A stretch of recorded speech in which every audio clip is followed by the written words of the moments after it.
Hi అండి, అందరికీ నమస్తే. ఎలా ఉన్నారు అందరూ? నేనైతే బిందాస్గా ఉన్నానండి. ఈ కనిపిస్తున్న ప్లేస్ కనిపిస్తుంది కదండి, రాజమహేంద్రవరం. సాయంత్రం నా ప్లానింగ్లో భాగంగా సాయంత్రం 6 గంటలకు నేను కనిపిస్తున్న ఆ రైల్వే వంతెన దగ్గరలో ఉన్న గోదావరి నది ఒడ్డుకి వెళ్ళాను. చూడాలంటే చాలా సుందరమైన అందమైన ప్లేస్ ఏదైనా ఉంది రాజమండ్రిలో అంటే ఈ గోదావరి ఒడ్డేనండి.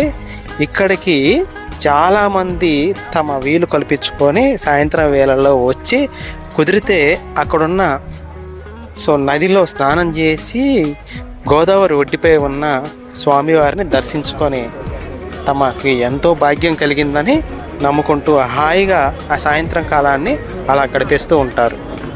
నేను కూడా నా ప్లానింగ్లో భాగంగా ఎక్కడెక్కడో తిరిగేసి సాయంత్రం కాలంలో అక్కడ చేరుకొని ఈ సుందరమైన ప్లేస్ని నేను కూడా కొంత సమయం పాటు ఆస్వాదించాను. ఫ్రెండ్స్, చూడండి ఫ్రెండ్స్, మీకు కూడా కుదిరితే మీకు వీలైన సమయంలో రాజమహేంద్రంలో ఉన్నటువంటి గోదావరి ఒడ్డుకి చేరుకొని చాలా ఆనందమైన సమయాన్ని గడపవచ్చు.